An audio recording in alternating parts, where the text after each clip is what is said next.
Hey there, welcome back to Funding Fridays with Beacon Organizational Consulting. I'm Teresa, Principal Consultant here at Beacon.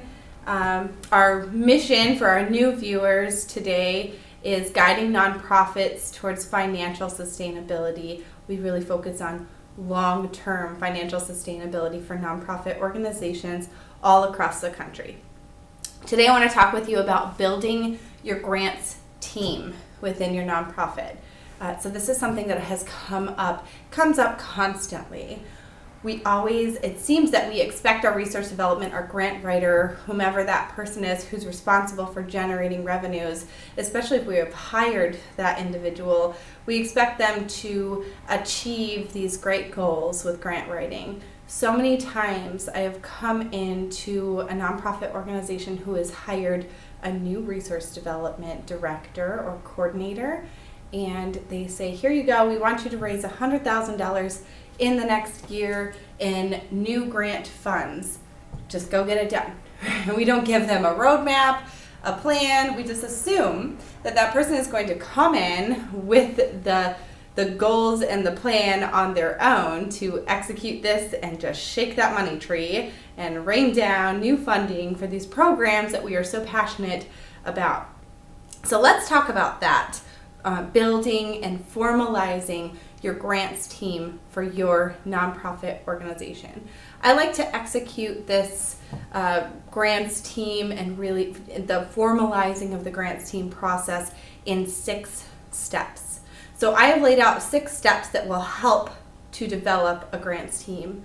The very first step is in that first session or that first step, we develop some baseline measures. We have to know, where do we stand today? Where are we at now? What's our baseline measure? So we use at Beacon a grants readiness assessment that we have developed based on our client history and all of the things that we know about becoming 100% grant ready. And we take our clients through baseline data collection. So we go through each of these grant readiness components and develop an overall score.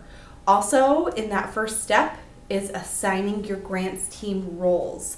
What are the roles of the different individuals and members of that essential grants team? I love to see grants teams of about 3 to 6 people. Some of the potential roles of these people would include your executive director or CEO of your organization.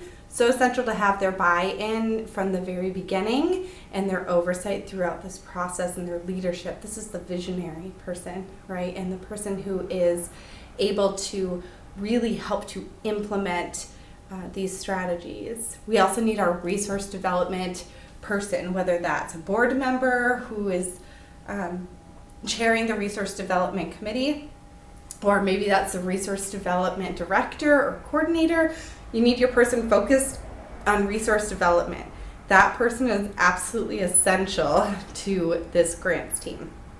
We also need your marketing person, someone who's great at marketing within the organization, and it really just has an eye for developing charts and graphs and infographics and bringing the right pictures in and making sure overall products just look really great for funders. We need board buy-in. So this person could be the chairperson on your board of your existing resource development department on your board of directors. It might be the president of your board. You need at least one board member on your grants team to make it optimally successful. We also need a finance person. Finance is huge. We need budgets. We need overall operational budgets. We need project budgets. We need to make budgets in accordance with different funders' guidelines. Some funders come at you with their own budget template that they want you to plug in. You need your finance person who can put all of that financial information together for you and understands the importance of that. And finally, the 6th person is we need a person who knows all about the programs. This might be someone who's existing in a different role, someone we've already named. It might be your program coordinator, your programs director, your operations person. We need someone who knows all about all of the programs in the organization. Okay, so we have our team. of 3 to 6 people and all of the most essential people on this team. This is your leadership team within your organization, because we cannot exist as a nonprofit unless we are generating revenues and funds from donors and grants. So these people need to be at this table. Our second session is we need to create a project list. Why do we need a grants team? What are we raising funds for? We need to prioritize those projects. What we do at Beacon is we separate those projects into different funding categories. We have your small funding projects, your medium size, and then your large funding projects that you just need to get funded within your organization. That's going to look different for each nonprofit, what those different ranges will look like. And then within that session as well, we start assigning funder prospects to each of these projects. So I know a good funder who would come in at the $50,000 level so that we can purchase something new, a new add-on to our building, or maybe we need all new plumbing in our building, or we need to improve the facade, or we need to really enhance, so I need a big project and I know the perfect funder for that, right? So we're assigning presumptive funder prospects to each of these projects that we have identified in our different funding categories. Our third session, we focus on creating and improving your grants readiness. So we look back at that baseline grants readiness assessment that we did in the first session, very kicking everything off. And we go through each of those grants readiness components and we put initials from our team members next to every single grants readiness component. Mary is going to look into the first component. Bob is going to look into component number 2. And there's about, in our current grants readiness assessment, I want to say there are 47 different components for grant readiness. So you want people in charge of every single one of those, and we want to see how we can improve and grow our grants readiness score. A lot of this can be done as homework after the second session, right? We're going to come back and here's what we've done, and we're going to take a new look at our grants readiness scoring. And if we haven't done that, we're assigning everyone to an actionable task where they can individually bring that score up. We can make great improvements in this way very quickly. In our fourth session, we look at what here at Beacon, what we do is our 7-step grants process. So we look at a grants process in the big picture. Again, the people at the table, they are not experts in grant writing. Maybe there's 1 or 2 of them who are experts or who have written a few grants before, but everyone at the table is not a grant writing expert. So we're going to look at we're going to break that grants process out into 7 steps and then identify with the different roles around the table. Here's what you will do, finance person. You're going to focus on budgets, and we're going to share the budget process with you with this funder. Here's our writer. Our writer is they're going to be collecting the narratives, interviewing people, and creating those written narratives and those grant draft backups, maybe creating a full-scale master grant for the organization, putting that writer's narrative touch on everything. We need editors in that process. There are so many different people. Marketing, right? They're going to be a stage of the editing process. So we break that grants writing process up into 7 steps, and we really focus on the different roles of the people around the table and what they will do to help contribute to execute the writing of that grant. And then in the 5th step, or the 5th session, we focus the whole time on donor relationship coaching. I like to say that your relationship with your donor can account for about 80% of whether or not you're going to get that grant or not.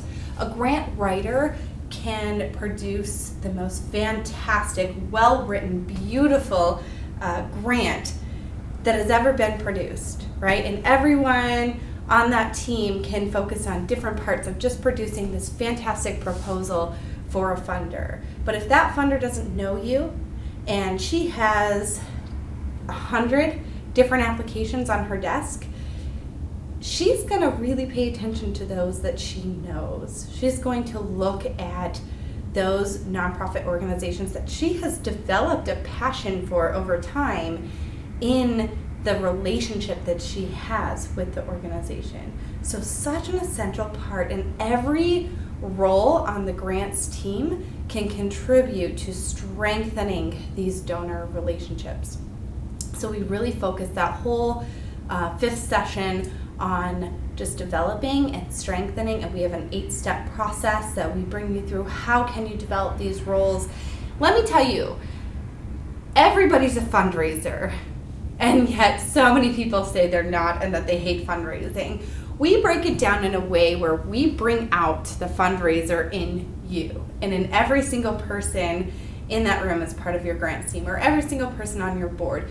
We teach them how they are an essential fundraiser, and they can do it within their current comfort level. So if I'm a board member and I absolutely just hate being on the phone, I cannot stand making those cold calls, I get like cold sweats, and I'm just not gonna make a call. I'm not a fundraiser, I'm not your girl, I can't make that call, right? We hear this all the time. I hate fundraising, but you do love fundraising in the way that you're most comfortable in doing it. So we identify several different, I think we have a list of 25 different creative ways where each individual on that grants team can reach out within their comfort level to donors. Maybe that's social media, maybe that's emailing, or maybe it's a person who loves to be on the phone. The only thing I want to do is pick up that phone, right? So we will find a way, something that you love doing that makes you a fundraiser, a very successful fundraiser for your organization. We will find a way, I promise you. There is a way that you too can love fundraising, even if you swear that you do not. There is a way. So we focus that 5th session all on donor relationship coaching. The 6th and final session of just the series in establishing and creating your formalized grants team is writing the grant and strengthening and sustaining those donor relationships. So now we have to write it. So we sit around the table and we emulate what it would be like for us to get a grant in and what does that meeting look like? When you have your grants team meeting, what does it actually look like when you're dealing with a real grant application that just landed on your desk and it's a perfect funding source, right? Let's get the team together, call a meeting. What is everyone going to do? What are you going to do, finance director? What are you going to do, CEO or executive director of the organization? What's your role in this? What about you, marketing person? What's going to be your role? How about our board member, president of the board? What are you going to do? Our programs person, what are you going to do? So we assign those roles, we walk through what it actually looks like in that live, I'm going to get this grant process, right? So at the end of all of this, we have our beautiful grants team who is going to assist the grant writer or the resource development person or the executive director in executing as many grants as possible and reach that revenue goal that has been set for us. And we're going to pull together. So if a deadline gets passed, if something if something is unattainable, we pull together as a team. That grant writer, that person responsible for submitting the grant, they know they have the support of an entire grants team that they can turn to. Also, these individuals of this grants team who are typically on a day-to-day focused on other things. Let's take your finance person, for instance. If we have an organization with a finance director or a smaller organization, maybe that's just the treasurer of the board and not a formal staff role. Well, that person is focused on one thing, and that's finance. In their day-to-day, they're focused on finance, right? We need to show them that we need them on this grants team. They are imperative to the grant writing process. They must produce those budgets that we need. And in training them and introducing them to this whole grant writing process from a big picture perspective, they know why they need to get you a grant by the next day. They know why they need to maybe work later, put in a few extra hours so that they can help you meet that deadline. And they don't want to be responsible for a failed grant application, right? No one wants to be responsible for not getting the grant. So that programs person, so important. That's the person collecting those interviews. So we just, in that sixth and final session, step through the entire, we start implementing that grants process. If we have a grant, if your organization has a grant you're looking at applying for, we can use that specific grant and to implement the process with incorporating every team role. So it's all I have for you today on the building your grants team within your organization. We are running a special at Beacon, shameless plug, for our Build Your Grants Team session, 6-session workshop that we offer. So call right away. We can only take 6 spots in that. It is really popular because every organization needs more grants that I've run into, and we could always use improvement in that area. Also, don't forget we have webinar Wednesdays every Wednesday at noon, free for our local community and those who want to travel a little bit. Come on here to the beautiful Beacon facility. We air a webinar every Wednesday regarding and all things resource development related. In this next month, we're going to be really focusing on grants. So hope to see you at noon, any Wednesday, forever. We will be here. Bring your lunch if you want to. No need to RSVP. Just show up. Thanks for watching and for going through this whole Build Your Grants Team process with us. We will see you next week, Friday, for Funding Fridays.